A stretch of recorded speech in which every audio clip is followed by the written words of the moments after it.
I don't know, what do you say when your post goes viral? I guess the first thing I say is thank you. I really, really, really appreciate, and you can't imagine how much I appreciate all the positive comments and all the people reaching out to me to say nice things.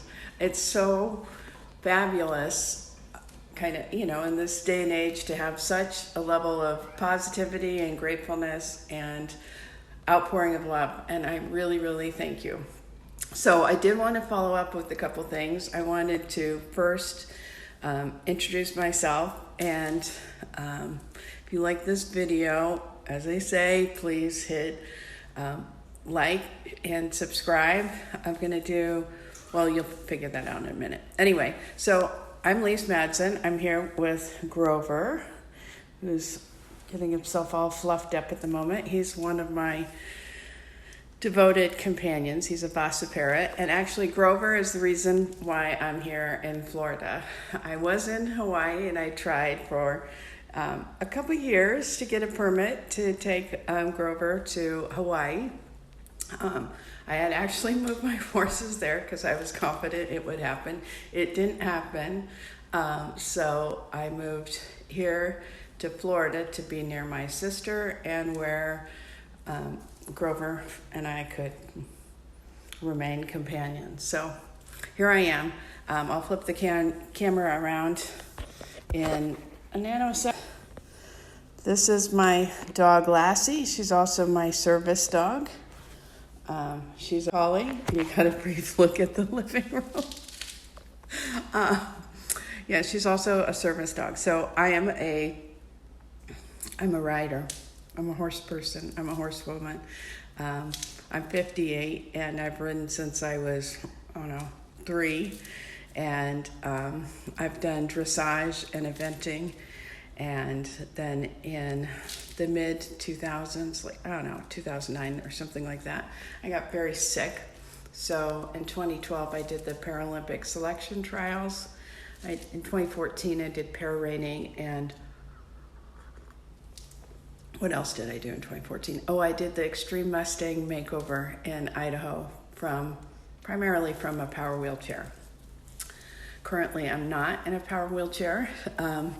I might at some point do a little video about my medical history, because anybody who has a difficult medical history might find that really useful. I would consider myself kind of a medical miracle, and I have friends that have become medical miracles too.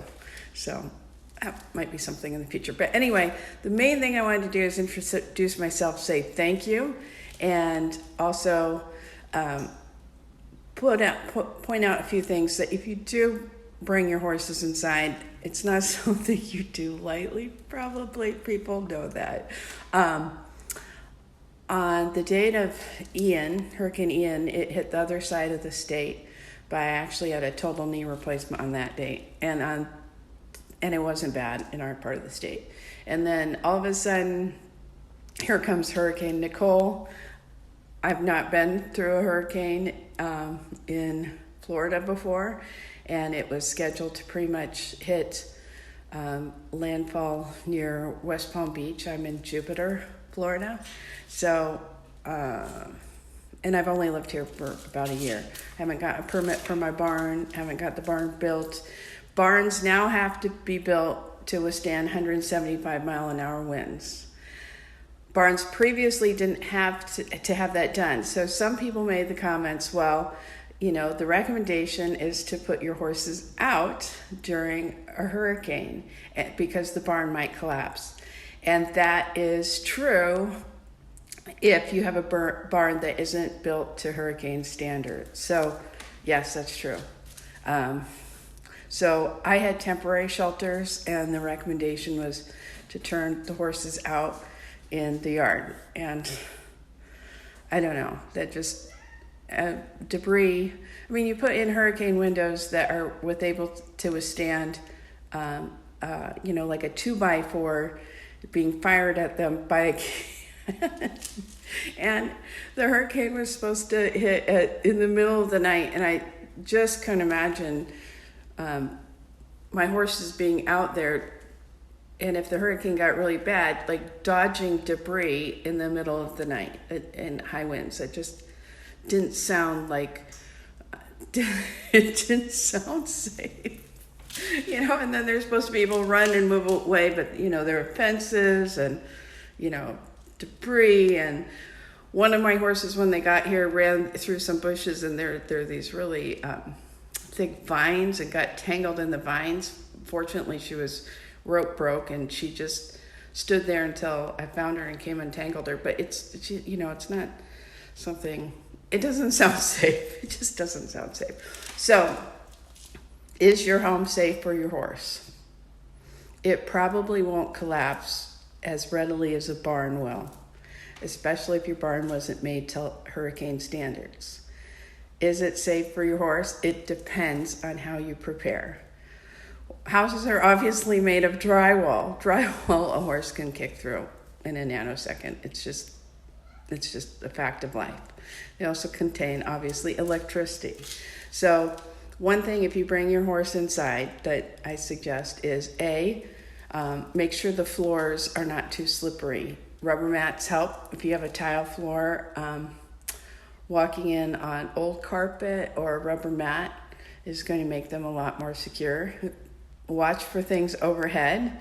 You don't want ceiling fans or light fixtures over their heads, especially if they were to get excited and rear up.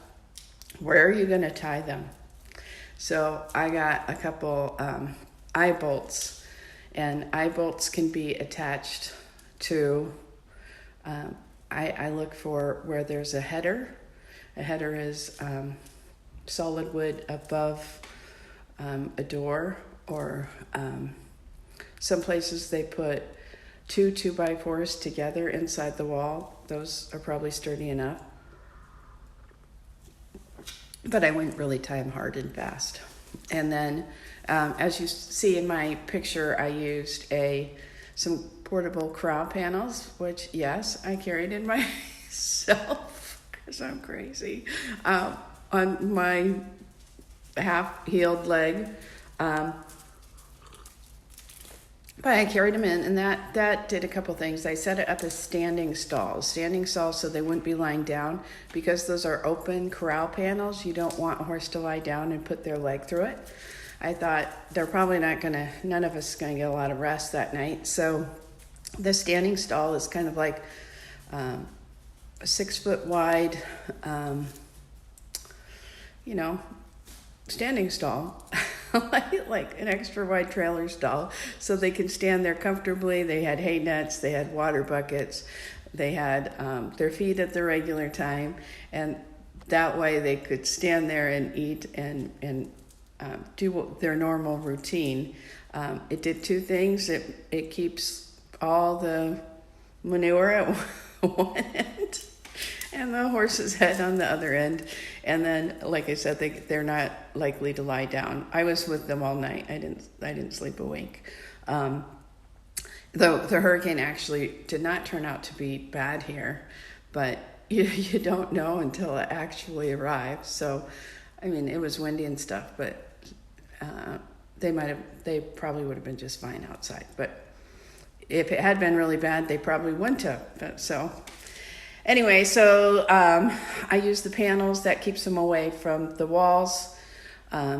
It's a must to keep them away from windows. You must either have shutters over your regular windows, because you don't want the window blowing out with your horse. Or on the hurricane windows, those will withstand flying debris. But I wanted to make sure that they were covered, and ideally I would have had the horses' heads facing a solid wall. But I also wanted their rear ends facing an area where if they kicked out or they got excited, they weren't going to kick furniture, which is another thing. My recommendation is you should probably move all your furniture into a different room. I mean, stack it up to the ceiling if necessary, but If your horse were to pull back and get loose in your house, you have to consider that. You don't want them climbing over your other animal crates. You don't want them getting tangled up in your furniture. I had one piece of furniture in that a cabinet, and I turned the cabinet toward the wall, so the open doors were turned the wall. But for the most part, I think I got the furniture out. Don't ask me how.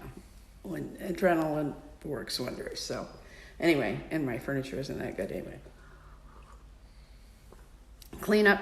I just used tons of that highly absorbent pelleted bedding with we have coastal hay here, which is almost like straw. So I bedded them deep with that, and it cleaned up really well. True confessions, I was going to redo the floor anyway. I'd already pulled out the carpet, so obviously I would have done it anyway, but it wasn't like going to be a big issue for me. Here in Florida, most of the houses are cement slabs, so cleaning up a tile or cement slab floor after is not a big deal.